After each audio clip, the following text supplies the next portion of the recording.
Hello dear friends, आज video आलोचना करिम class 11 biology chapter 3 उद्भिद राज्य प्लांट किंगडम यारे इम्पोर्टेंट क्वेश्चन बिलाक आलोचना करा हबो। भिडिओटी सकलोৱে চাবা।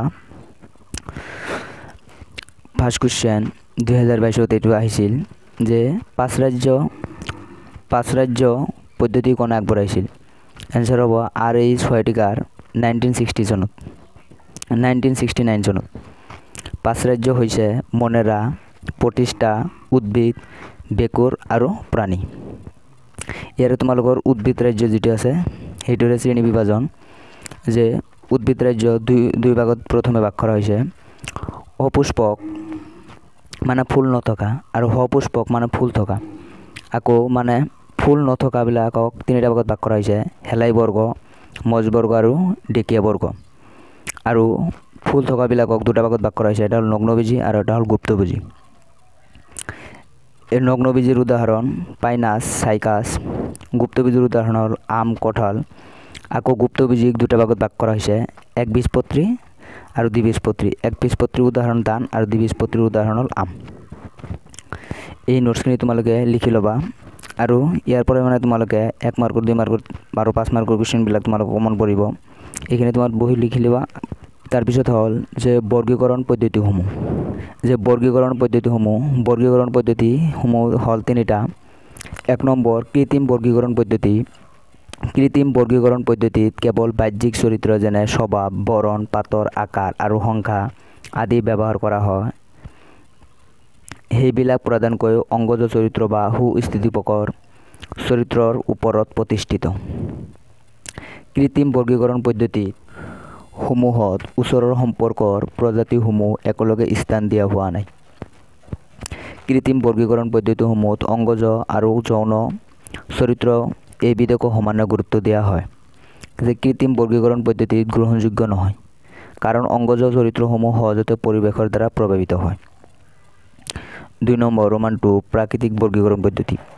যে প্ৰাকৃতিক বৰ্গীকৰণ পদ্ধতিসমূহ কেৱল বাহ্যিক চৰিত্ৰসমূহকে ব্যৱহাৰ কৰা নহয়, লগতে কিছুমান আভ্যন্তৰীণ চৰিত্ৰ যেনে শৰীৰ বিজ্ঞান, ভ্ৰূণবিদ্যা, জৈৱ ৰসায়ন আদি ব্যৱহাৰ কৰা হয় আৰু সিহঁত প্ৰাকৃতিক সম্বন্ধ ওপৰত প্ৰতিষ্ঠিত। সেইকাৰণে প্ৰাকৃতিক বৰ্গীকৰণ পদ্ধতিসমূহ যথেষ্ট উন্নত।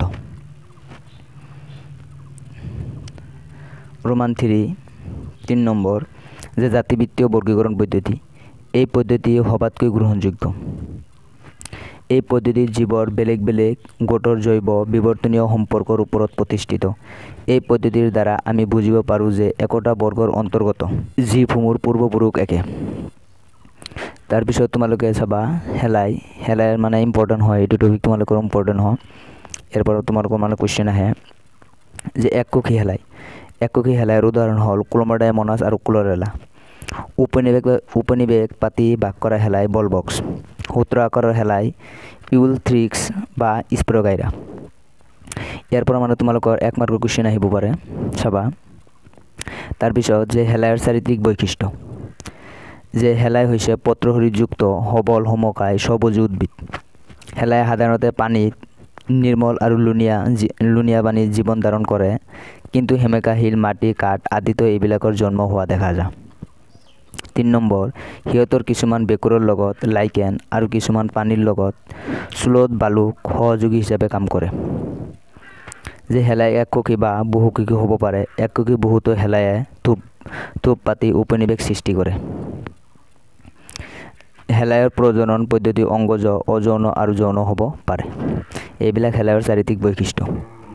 হেলায়ৰ প্ৰজনন পদ্ধতি আলোচনা কৰা, এইটো তোমালোকৰ 5 মাৰ্কৰ কাৰণে ইম্পৰ্টেণ্ট। আৰু ইয়াৰ পৰা মানে ভিতৰৰ পৰা তোমালোকৰ 1 মাৰ্কৰ কুৱেশ্যন হ'ব পাৰে, যিহেতু তোমালোকৰ মানে 1 মাৰ্কৰ কুৱেশ্যন MCQ টাইপ কুৱেশ্যন আহিব। হেলায়ৰ প্ৰজনন পদ্ধতি আলোচনা কৰা, যে হেলায়ৰ প্ৰজনন পদ্ধতি অংগজ, অযৌন আৰু যৌন হ'ব পাৰে। 1 নম্বৰ অংগজ প্ৰজনন। অংগজ প্ৰজননত সূত্ৰাকাৰ হেলাই বিলাকৰ সূত্ৰসমূহ খণ্ডিতকৰণৰ দ্বাৰা অংগজ প্ৰজনন হয়। পিছত প্ৰত্যেক খণ্ডে এটা সমকা দেহলৈ পৰিৱৰ্তিত হয়। 2 নম্বৰ অযৌন প্ৰজনন। অযৌন প্ৰজননৰ বাবে হেলায়ে বিভিন্ন ধৰণৰ ৰেণু উৎপন্ন কৰে আৰু ইয়াৰ ভিতৰত চল ৰেণুৰ পৰিমাণ আটাইতকৈ বেছি। সিহঁত ফ্লেজেলাযুক্ত আৰু অংকুৰণৰ ফলত সিহঁতৰ দ্বাৰা নতুন উদ্ভিদৰ সৃষ্টি হয়। তাৰপিছত ৰোমান 3 যৌন প্ৰজনন।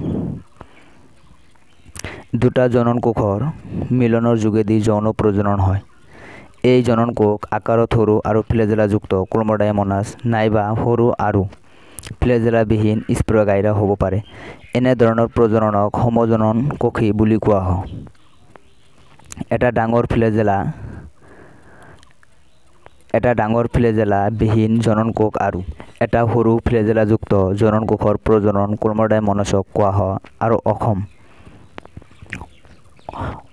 অসম জননকোষী প্ৰজনন এটা ডাঙৰ ফ্লেজেলাবিহীন স্ত্ৰী জনন কোষ আৰু অন্য এটা সৰু ফ্লেজেলাযুক্ত আৰু সক্ৰিয় পুংজনন কোষৰ মিলনক কোৱা হয় ওগেমাছ প্ৰজনন বোলে। যেনে বলবক্স আৰু ফিউকাছ আদি। তাৰপিছত চিত্ৰ তোমালোকে চাবা যে বলবক্সৰ মানে চিত্ৰটো তোমালোকৰ কিতাপত আছে চাবা। জনক উপনিবেশ সন্ততি উপনিবেশ। তাৰপিছত তোমালোকৰ আৰু এটা চিত্ৰ আছে ক্ৰম'ডাইমনাছ, এইটো তোমালোকে চাবা যে ওপৰত আছে ফ্লেজা। যে হেলাই এতিয়া পঢ়িম আমি হেলাইৰ শ্ৰেণী বিভাজন। ইয়াৰ পৰা তোমালোকৰ বাৰে বাৰে কুৱেশ্যন আহে যে হেলাই 3 ভাগত ভগাব পাৰি। এটা হ'ল সেউজীয়া হেলাই, বাদামী হেলাই আৰু ৰঙা হেলাই। সেউজীয়া হেলায়ক ক্ল'ৰ'ফাইচি আৰু বাদামী হেলায়ক ফিঅ'ফাইচি আৰু এইটো ৰ'ড'ফাইচি বুলি কোৱা হয়। প্ৰধান ৰঞ্জক পদাৰ্থ যে সেউজীয়া হেলায়ত, বাদামী হেলায়ত আৰু ৰঙা হেলায়ত মানে প্ৰধান ৰঞ্জক পদাৰ্থ মানে কি থাকে। সেউজীয়া হেলায়ত থাকে ক্ল'ৰ'ফিল এ আৰু ক্ল'ৰ'ফিল বি, আৰু বাদামী হেলায়ত থাকে ক্ল'ৰ'ফিল এ আৰু চি আৰু ফিউক'জেনথিন, আৰু ৰঙা হেলায়ত থাকে ক্ল'ৰ'ফিল এ আৰু ডি আৰু ফাইক'ইৰিথিন। তাৰপিছত সঞ্চিত খাদ্যদ্ৰব্য সেউজীয়া হেলায়ত থাকে শ্বেতাসাৰ, বাদামী হেলায়ত থাকে মেনিটেল আৰু লেমিনেৰিন, আৰু ৰঙা হেলায়ত থাকে ফ্ল'ৰিডিয়ান শ্বেতসাৰ। এইটো আমাৰ মানে ইউনিট টেষ্টত আহিছিল, সেইখিনি লিখি থৈছোঁ। ইউনিট মানে লিখি থৈছোঁ। তাৰপিছত কোষবেৰ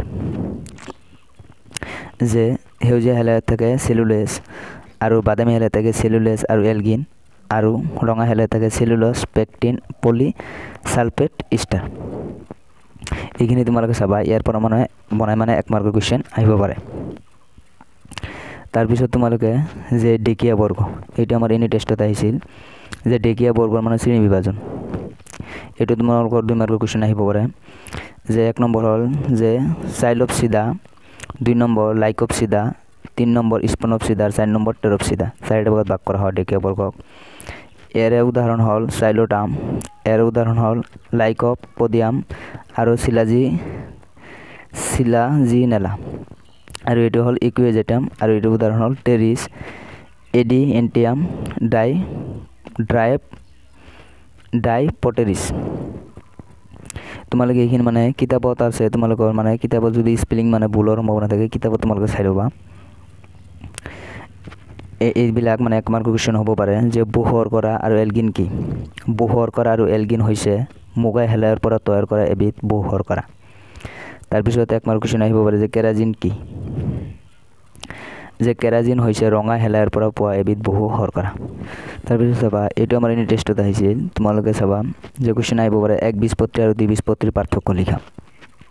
একবীজপত্ৰী আৰু দ্বিবীজপত্ৰী এনেকৈ তোমালোকে ঘৰ বনাই ল'বা। যে একবীজপত্ৰীত বীজত এখন বীজপত্ৰ থাকে, যে দ্বিবীজপত্ৰীত লিখিবা বীজত 2খন বীজপত্ৰ থাকে। উদাহৰণ ধান, ইয়াৰ উদাহৰণ আম। পাতৰ হীৰাবিন্যাস সমান্তৰাল, ইয়াৰে পাতৰ হীৰাবিন্যাস জালিকা সদৃশ। সাধাৰণতে শাখাহীন, সাধাৰণতে শাখাযুক্ত। মূল গুচ্ছমূল জাতীয়, মূল মুখ্য মূল জাতীয়। শাক বন জাতীয় হয়, আৰু এইটো হ'ল গুল্ম বা বৃক্ষ জাতীয় হয়। পুষ্পপত্ৰৰ সংখ্যা 3 বা তাৰ গুণিতক, পুষ্পপত্ৰৰ সংখ্যা 4 বা 5 বা তাৰ গুণিতক। এইখিনি কুৱেশ্যন আনচাৰ তোমালোকে বহীত লিখি ল'বা, আৰু এইখিনি তোমালোকে মানে পঢ়ি থাকা। তোমালোকৰ মানে ইয়াৰ পৰাই মানে এইখিনি তোমালোকে পঢ়িলে মানে ইয়াৰ পৰা মানে 1 মাৰ্কৰ 2 মাৰ্কৰ কুৱেশ্যন মানে এইবিলাক তোমালোকৰ যিবিলাক দিছোঁ মানে সেইবিলাক তোমালোকে পঢ়ি থাকা। ইয়াৰ পৰা তোমালোকে 1 মাৰ্কৰ 2 মাৰ্কৰ আৰু 3 মাৰ্কৰ 5 মাৰ্কৰ কুৱেশ্যন কমন পৰিব। প্লেন কিংডমৰ মানে উদ্ভিদ ৰাজ্যৰ মানে আৰু কুৱেশ্যন আনচাৰ আছে, এইখিনি মানে পিছৰ ভিডিঅ'ত আলোচনা কৰা হ'ব। ভিডিঅ'টো কেনে পালে কমেণ্ট কৰি জনাবা। Thank you all of U.